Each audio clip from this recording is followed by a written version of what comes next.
everyone, and welcome to the Rise Summit. And today we have Lion Goodman with us, and he is PCC. He is the founder and CEO of Clear Beliefs Institute.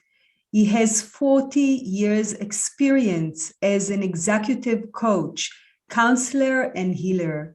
He is known as the subconscious pattern detective. He is the creator of the Clear Beliefs method, a proprietary process for shifting beliefs as at the core of the psyche, healing childhood wounds, and resolving trauma. Hundreds of coaches, therapists, healers, and change agents around the world have graduated from his Clear Beliefs coach training. So happy to have you here with us, Lion. Welcome. Thank you, Nuna Isi. Great to be here. Yeah, you are the man when it comes to clearing limiting beliefs. And I know how important that work is, but let's get the audience to understand why this is key. Well, I studied everything I could about human consciousness for 40 years. And what I found was the key leverage point for consciousness change was the belief system. Now, a lot of people have said that, but they tend to talk about beliefs as mental constructs or thoughts that you repeat over and over again. And what I discovered was that they're not just thoughts, they're actually the infrastructure, the multidimensional infrastructure of the human mind. Now those are a couple of big words, so let me explain what I mean by that. When we're growing inside the womb, our brains are already starting to do an instinctual thing, which is to identify patterns and then use those patterns to survive. So for example, a baby in the womb can identify the difference between the mother's voice and the father's voice. So that's pretty amazing. And when my baby was first born, I was holding her, she was just hours old, and she was looking up at a pattern of light and dark on the wall. And I could see that she was seeing the pattern, even though she was only hours old. So this patterning instinct is the key to everything in psychology. What patterns do we see? What patterns are we told that there are? How are they named? How do we use them? What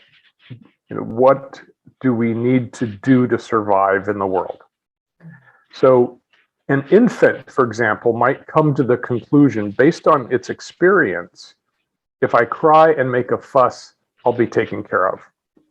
That's a belief, right? It's not in words for a baby. They don't have words yet, but it's an experiential conclusion based on their experience, and they come to it in order to survive. So they learn that if they cry and make a fuss, mom will show up or dad will show up or somebody will show up. That's a really good belief for a baby. Now, unfortunately, beliefs don't expire when as we grow older. They don't have expiration dates like meat at the counter, right? They just get pushed down by other beliefs that get laid on top. And so the first beliefs are experiential ones, the patterns that occur. This person comes close and it feels good and I get nurtured. That person comes close and I feel cold and prickly and it doesn't feel good, so I cry. So you can see this pattern detection system operating in the youngest children, the youngest infants. And as we grow older, we start getting verbal beliefs because as we gain language is actually a belief structure. That is a cat. Well, that's an actual animal with full life and dimension, but we label it, and that label is now a belief, right? Oh, it's just a cat, so we don't have to get to know it. That's just a waitress. Oh, we don't have to get to know her. We don't have to interact with her as a human being. So then we get programmed by our parents. This is good, this is bad, that's right, that's wrong, do this, don't do that. And these beliefs keep piling on top of each other. It's like, I use the analogy of snowflakes. A single snowflake, nothing much happens, but you get millions of them and they start building snowdrifts, right? So that's what beliefs are. They're not just a mental thought. that gets repeated. They're built in. They're part of the structure of human consciousness. Right. So will it be right to say that beliefs are our way to process reality?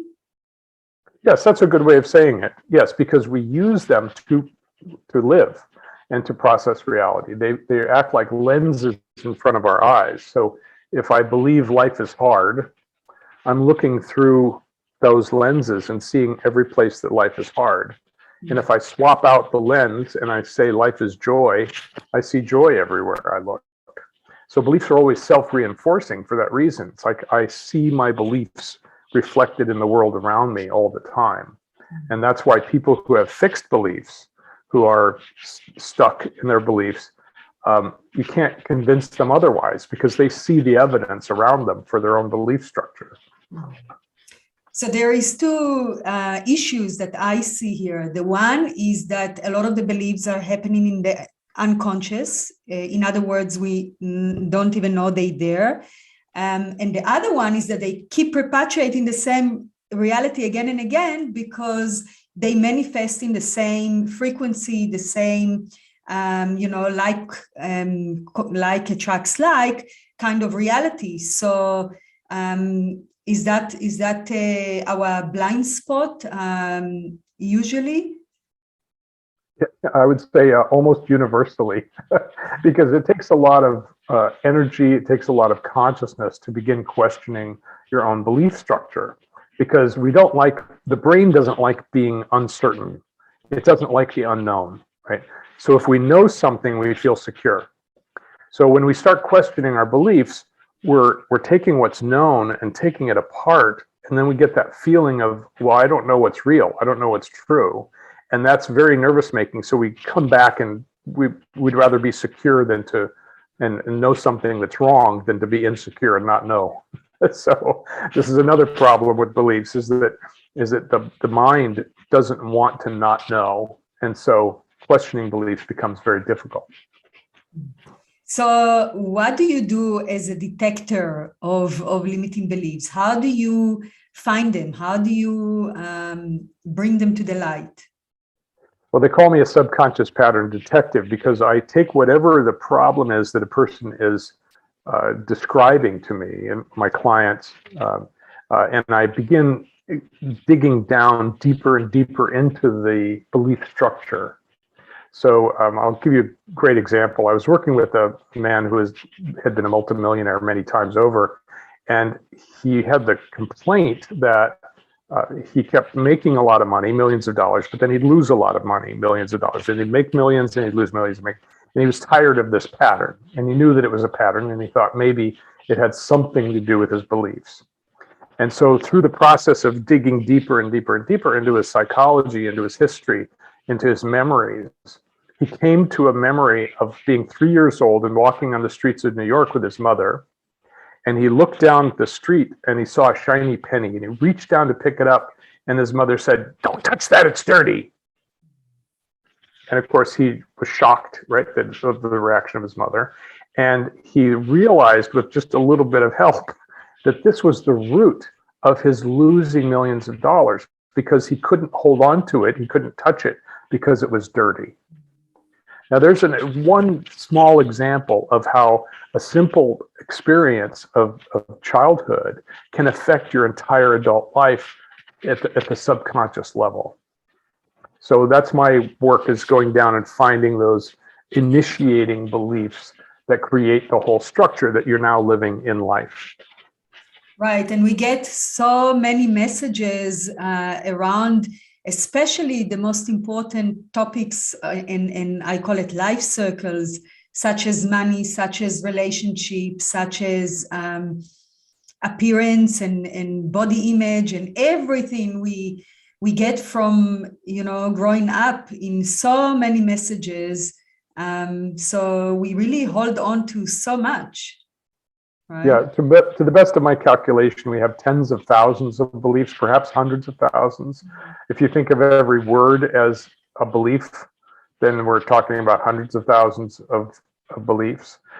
And so we get them first from our parents as we're growing, then our siblings, then our friends, then our teachers, then our religious authorities, then, the media starts coming in right away. And, this is not in order of time. This is like, it just piles on top of everything else, as you said, in every area of life. And the things that hook people up to problem habits or problem experiences are usually based in just one or two or sometimes many experiences early in life where you came to a conclusion based on those things.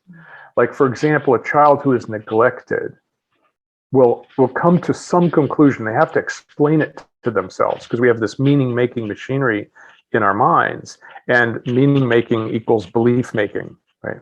So the child may come to the child can't blame their parents for neglecting them. That's just not part of our biology. So the children tend to blame themselves. So there must be something wrong with me that I'm not getting cared for. It must be that I'm a terrible person, or it must mean that I'm broken, or it must mean that I'm a sinner, or, they take whatever they can to explain it to themselves. And then that starts off an entire lifetime of negative self-belief, and therefore the limitations that come from that. So this is deep stuff. It's not a simple change your mind or change your belief and you're fine. Because in order to clear one of these multidimensional structures in the mind, you have to use a multidimensional process to clear them. Because just changing your mental thought or saying a new affirmation to yourself doesn't impact it. It might change the mental side, that it misses the physical, the emotional, the spiritual, the psychological, the historical, the social, cultural. So we have all of these aspects. All of our experience is multidimensional. And so beliefs are multidimensional. So you need a multidimensional experience to clear them out completely. Otherwise, you're just sort of picking at the iceberg and not really having much of an impact. Right. And of course, as young children, we don't have the filters to evaluate whether this is true or not true. We just take everything in and we embody it on every level, right? Yes. That's why you're talking about this method that needs to be uprooted from the body, from the psyche, from the mental, from everywhere. So give us some good news. How can we get it out?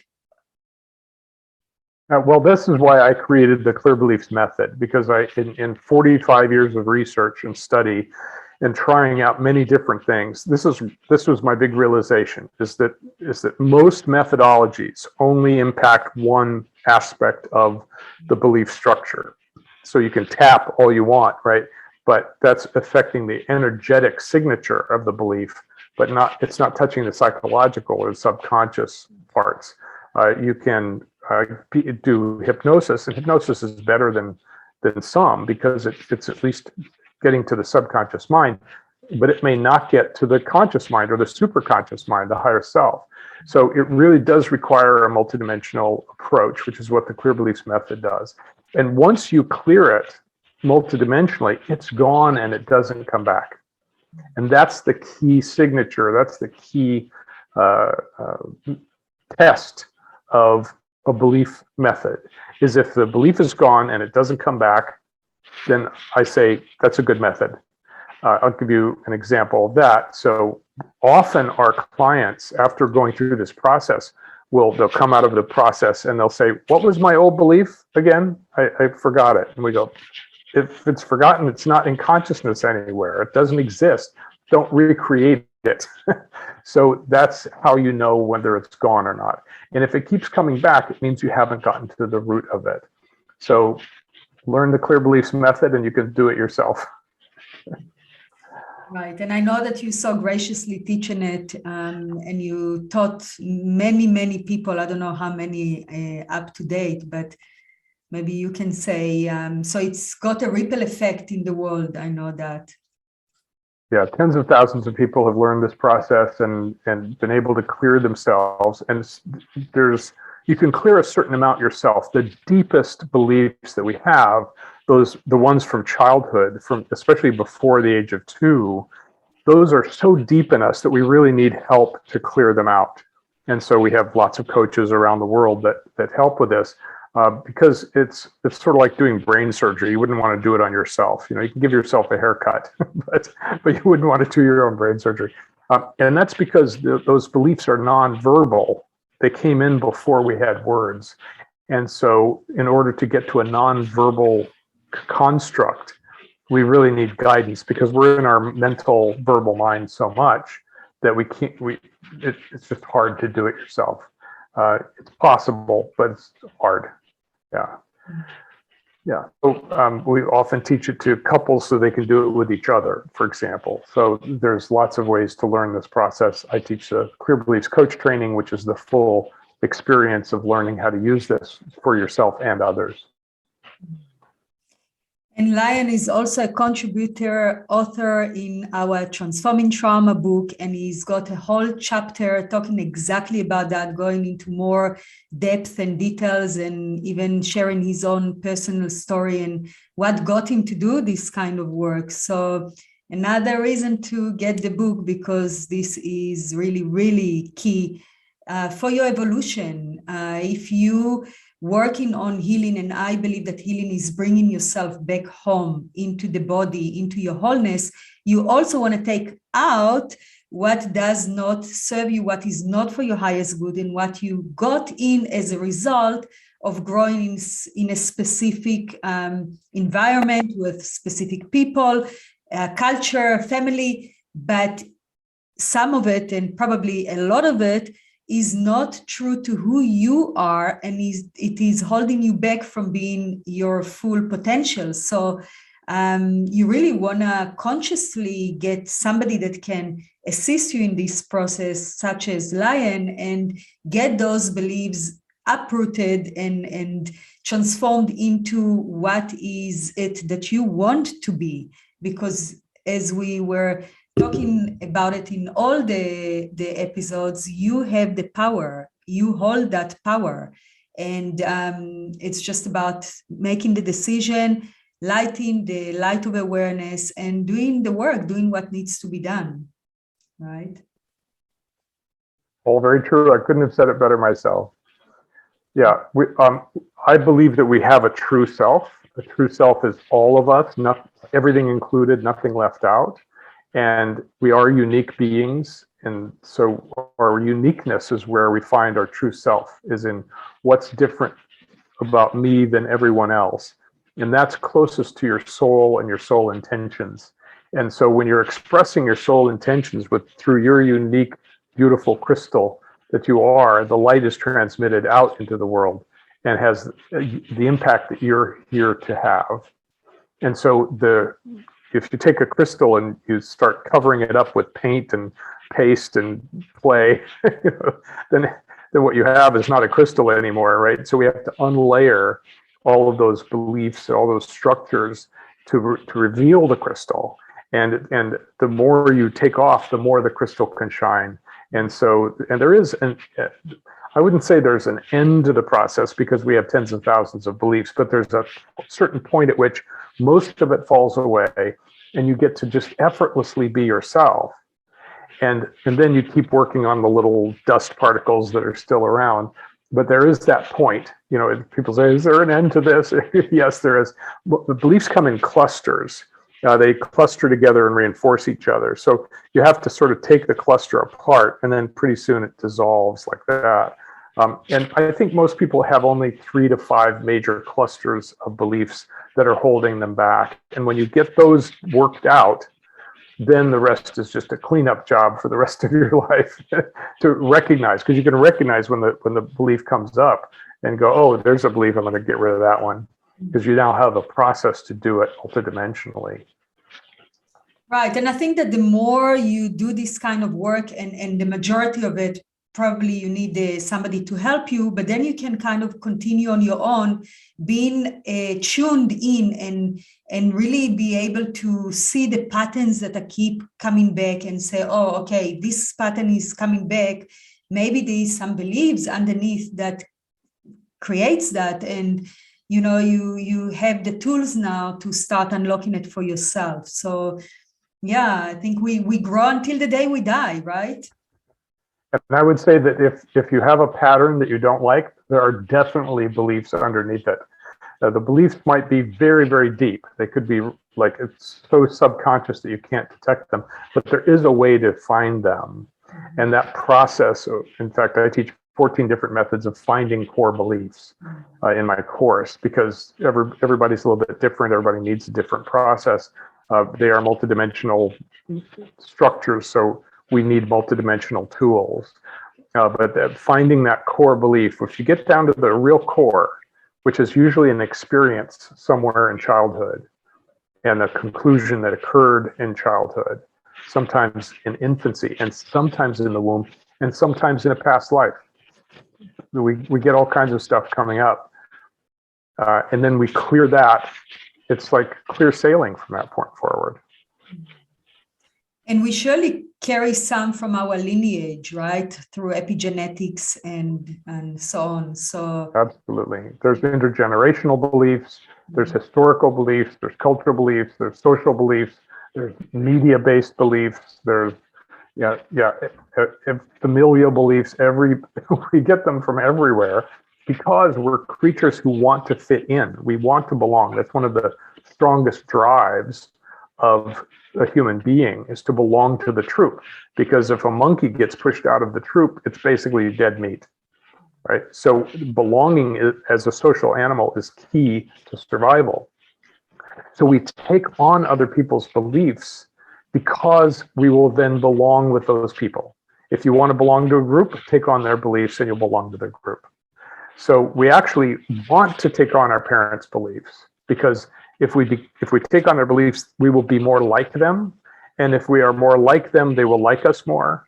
And then they won't throw us out to the wolves. So this is a deep survival instinct. It's not something that we do get indoctrinated beliefs, but we actually want to be indoctrinated. We want to take on the beliefs of our parents and our culture, because then we'll fit in and we'll survive. Until we grow up a little bit and we realize, hold on a second, something is not quite right in here, right? Then we start to rebel some. And as you said, others are so deep. Sometimes even from memories that we kind of, don't want to remember, because it's part of our survival mechanism of the brain, which is kind of repress them, right? Yeah, this is just basic structure of the mind. It's like, this is how our mind is structured, and it happens automatically because we are survival instinct creatures. We want to survive, we want to thrive. Our parents want us to survive, and so they give us their beliefs because it helped them survive, and so they want us to survive, so they give us their beliefs. Isn't that generous of them? Unfortunately, what enabled them to survive 50 or 100 or 200 years ago aren't relevant today, but they don't know that. They've been using their beliefs, so they pass them down with it's their gift to us. They don't know that it's actually going to screw us up for the rest of our lives. So if someone told them they were a piece of crap and they grew up believing that, they're going to tell you that you're a piece of crap because it enabled them to survive. Look, I survived knowing that I was a piece of crap, therefore I'm going to help you survive. It's kind of warped, but that's the way it works. Yeah, unfortunately, you're absolutely right. I know that you have a little process that you want to guide the audience through. So I'm giving you the stage to do so. Okay, good. Well, one of the things that all of my students like to learn is that beliefs create feelings. So if you have a feeling and you're not sure what it is, you can actually find out what it is through this process. And if you know that your beliefs create feelings, then you can work your way backwards. So this is one of the ways to find core beliefs, is to feel into the feeling and then inquire. So we'll start this way. So I'd like you to close your eyes and feel what it feels like to hold this belief, there's something wrong with me. And so I invite everyone who's listening to do this process. Feel what it feels like to hold the belief there's something wrong with me. You can say it to yourself as if it's 100% true. and just notice what it feels like. It may be familiar feeling, it may be not familiar, but in any case, just feel it in your body and notice what it feels like to have that belief.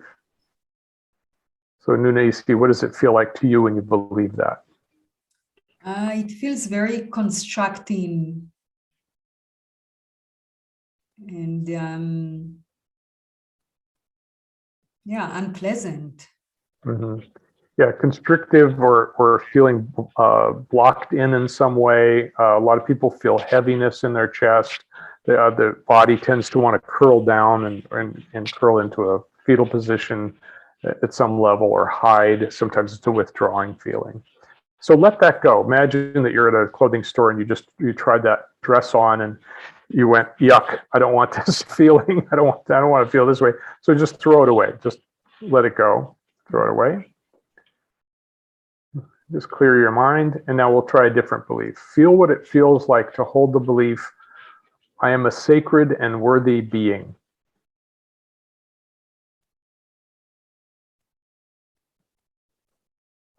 Say it to yourself as if it's 100% true. I am a sacred and worthy being.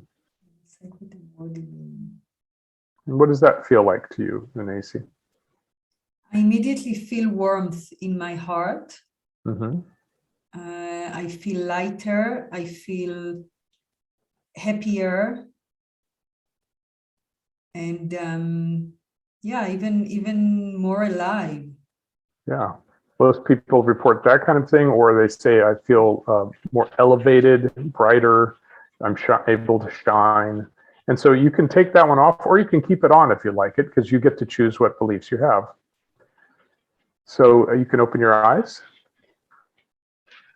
So what I showed you is that very simple beliefs create feelings. Every belief creates a feeling if it has any emotional charge at all. If you try to feel that as a cat, not much is going on. But any belief about the self, you get that sense of feeling. So if you walk into a situation, or you're in a situation in which you feel a way that you don't like to feel, then sit down, close your eyes, and feel it. Be willing to feel it fully, because that's how it works. The more fully you feel it, even if it's awful, be willing to feel its awfulness completely. And then when you're feeling it fully, then ask the question, what belief is this? And often the information will come forward. And then when you hear the information, you can go, oh, that's an old belief. I just got triggered. It's just an old belief that got triggered suddenly. Like mom said something and suddenly I'm 3 years old and feel awful again. So this is a technique that's easy to use. It's very helpful. I'll give one quick example. I walked into a party once, and it was a party that I knew lots of people, and it was going to be a great party. And as soon as I walked in the door, I started feeling weird. And I didn't know what the feeling was. It was just like, and I recognized it as something that was unusual. And I thought, okay, let's use the technique that I teach. So I sat down right near the front door, closed my eyes, and felt this weird, awful feeling. And I felt it fully, because that's one of the keys, is willingness to feel fully. And then I asked the question, what belief are you? And what I heard was, I don't belong here. And now that was an old belief that I worked on a long time ago, but something in the room triggered it. Now I'm feeling it, and I go, oh, okay, that's an old belief. Something triggered. It could have been someone's face, or how they looked at me, or a smell, or it could have been anything, right? Because we get triggered by all kinds of stuff. And so I cleared that with my technique, and then I installed the belief, I belong here.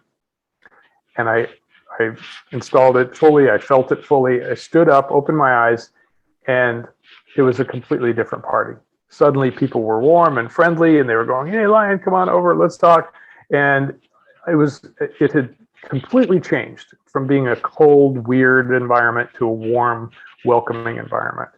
And that's how quickly this process can happen when you really go to the core and find out what it is that you're feeling and what the belief is underneath it. Beautiful. I love it. I love the technique. I think it's so spot on. And I even feel that I'm doing it intuitively. If I feeling that has nothing to do with anything I'm aware of or anything that happened in the moment, I really go in, I feel it fully, as you said. That is key, not to suppress, not to oppress, not to run away, but to feel the feeling. And then underneath the feeling, I kind of, what was the last thought I was thinking, or what, what in it that triggered me. And that's how I come to to uncover what is really underneath it. And yeah, our thoughts and feelings are connected. And of course, our beliefs run in our thoughts, sometimes at the background, sometimes not even in the front, right? Not in the thoughts that we can hear loudly. Sometimes it's even in the background. So yeah, love it. What I say about beliefs is, as we vary our old beliefs with new beliefs, they just get pushed down into the subconscious, but they don't get deleted until we use a process of conscious completion and deletion. So instead, what happens is that they get pushed down into the subconscious, and they sort of sleep with one eye open, like looking to see if anything is similar to what they originally believed, right? And so when something happens in the world, that belief jumps up and reasserts itself and says, hey, you're a terrible person, or whatever that belief is. And that's how the triggers happen, is their subconscious triggers of the old beliefs. So once you recognize that, then you can begin clearing them out of the way. And then when they're gone, and you don't have that trigger anymore. And if you adopt new beliefs and you kind of put a lot of energy into making them, through habits, through incarnations, affirmations, I don't know, but new beliefs, and you really consciously working towards a certain kind of beliefs, will that have an impact on, getting the old ones, I don't know, under control? And That's a great question. And this is one of the great myths of self-development, is that if you just pound on the old belief with a new belief, eventually it will go away. But it doesn't. It just gets pushed down and then it tries pushing up. It's like trying to kill a weed by stomping on it. You can't. It'll just grow back, right? And all these techniques of just have a new belief, just say affirmations. It's like they're trying to push the old belief away with new beliefs, but it doesn't work. And that's why people get frustrated when they're trying to clear their beliefs. They know they have them and they try to get rid of them, and they keep coming back and back and back. And that was the key for my understanding of the multidimensionality of beliefs. If you pull the weed up by the root and throw it away, it doesn't grow back. And so most techniques that use just change your beliefs, change your habits, think new thoughts, do something different. Most of them don't work because they're doing battle with the beliefs in the subconscious mind. And so sometimes your conscious mind wins and sometimes your subconscious mind wins. And this is constant battle between those two aspects of consciousness. And at the spiritual level, that's another thing you could do, a spiritual bypass. Well, I know that I'm one with the universe and that it's not a true belief. Well, that's great as long as you're one with the universe. But as soon as you're back to yourself, you're back to all your old beliefs again. So that's why what's required to really clear them is to clear them from all aspects of consciousness, superconscious, conscious mind, subconscious mind, psychological mind, verbal mind, nonverbal mind, experiential mind, memories, like all of these aspects, the belief is stored multidimensionally. And so you can clear part of it out, energetic or psychological, but until you clear it out from everywhere, it's going to keep coming back and back and back. And you're going to be doing battle instead of moving yourself forward. Yeah, that makes sense. Thank you for this answer. And I think that, I certainly have spoken to people that are aware that there is something, in the area of money that they can't go through and get what they really want to manifest, or relationship. They know that there's something that holds them back. And sometimes they even know the beliefs that they inherited from their family, but they can't do anything knowing that they know the belief while it's still there, right? Yeah, people have been trying to make personal change for hundreds of years, maybe thousands of years, and they've tried all different kinds of things, and most of them don't work very well. That's the problem. It's like they all have a little bit of an impact, but here's one of the issues: is someone will try a technique and it will work for them. They'll actually clear the belief completely. It'll change their life. Suddenly they're successful, or they have love, or all that.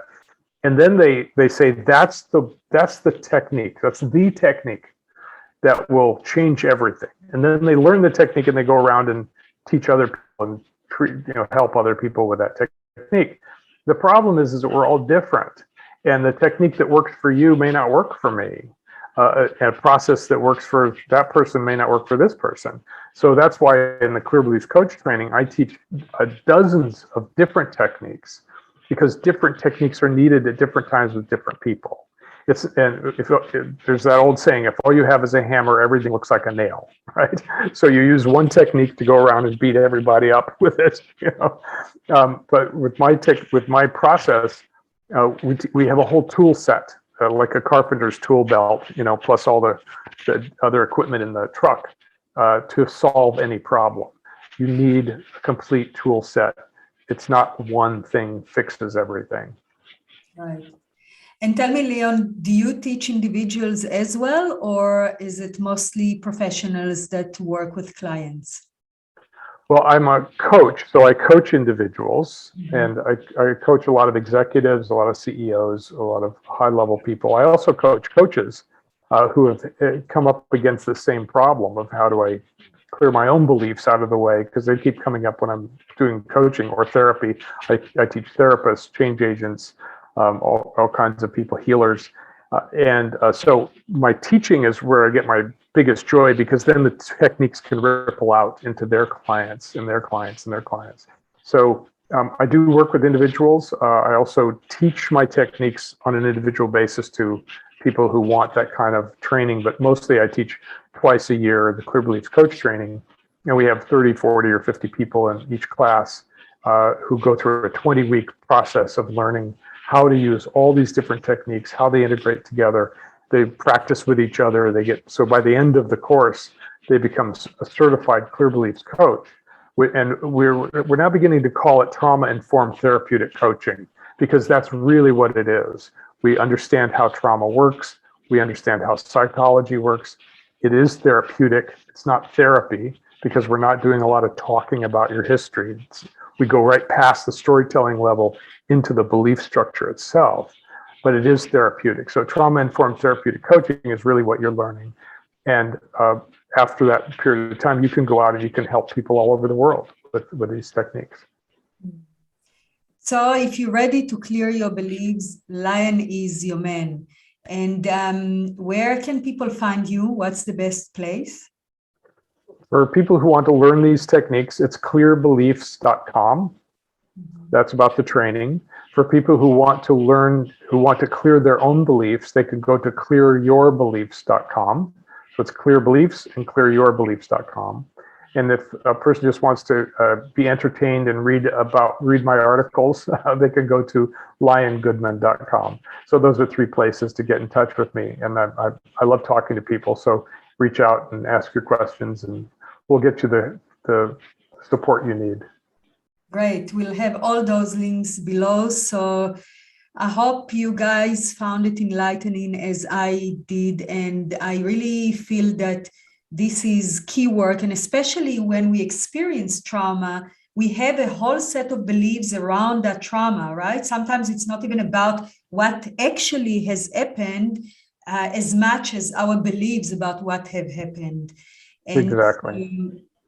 Yeah. You want to say last few words? Sure. Trauma can be anything from like the mother saying, "Don't pick up that penny, it's dirty." I mean, that's a traumatic event, to complex trauma in which you're constantly beaten, or you're yelled at, or you're treated like dirt. So it's a very wide spectrum. But as you said, those things happen. But if you're in the right environment of love and support, you're going to get over that thing that happened. It doesn't stick because you're loved and supported through it. You get to integrate the experience, digest it, poop out what's not needed, and go on with life. And a lot of people are able to do that, and a lot of people aren't. So what happens when we're working with trauma, we work with the meaning that was made from the traumatic experience or experiences. And as you said, that's the belief layer, right? What does it mean about me that I'm being beaten, that I'm being raped, that I'm being abused, that I'm being neglected? What does it mean about me? Those are the things that carry forward after the experience is gone. And of course, they're related in memory to those experiences, but we carry them with us. And so what we're able to do is go and clear it out of the way so that the past experience doesn't go away, but it gets integrated properly, processed, and then the person can go on, learn from it, right? That we learn from our lessons. But those deep meanings that we made about ourselves or about other people or about the world isn't safe, right? That is a logical thing to conclude when you're being beaten or harmed as a child. Those are the things we need to clear. And when we clear them and we process the trauma, it's gone, it's done, and now we can move on with life. So that's the good news. And on that positive note, I want to bring this conversation to an end. And really, if you could take anything out of this conversation, is that you can and you should clear your limiting beliefs. So thank you so much, Lion, for being here. Thank you for the work that you're doing in the world. Thank you for contributing for the book. And you're such a light shining, and bless you.